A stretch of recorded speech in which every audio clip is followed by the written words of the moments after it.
Faut que je t'avoue quelque chose sur les diplômes d'État dans le domaine de la coiffure et de l'esthétique. Sans travail acharné, tu n'auras pas le niveau à ta sortie d'école pour passer directement en clientèle. Chaque salon te façonnera à son savoir-faire et à son type de client. Au début, tu feras beaucoup de tâches ingrates avant d'être valorisé et d'accéder au Graal de la satisfaction client.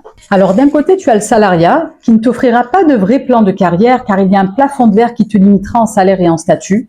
Seule ton ancienneté fera la différence. Et d'autre part, l'entrepreneuriat ne sera pas un long fleuve tranquille car il te demandera du temps et de l'investissement avant de voir mûrir les fruits de ton travail. Je dis toujours qu'on incarne le futur poste pour lequel on est fait. Alors que tu optes pour le salariat ou l'entrepreneuriat, prends de l'avance et suis ces quelques conseils.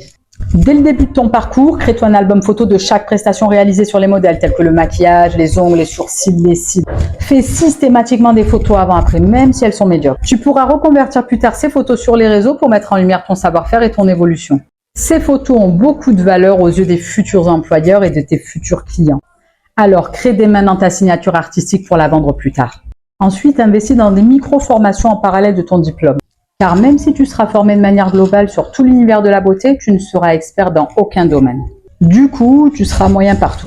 Et enfin, j'ai observé qu'en esthétique, c'est comme en sport. Parfois, quelqu'un de moins expérimenté ou moins diplômé que toi excellera naturellement, car c'est dans ses gènes. Sache que seul l'entraînement acharné te fera atteindre la perfection. Tu pourras ainsi garder ton sang-froid face à la demande la plus exigeante qui soit et t'habituer à l'excellence. Alors, prête à relever le défi? Car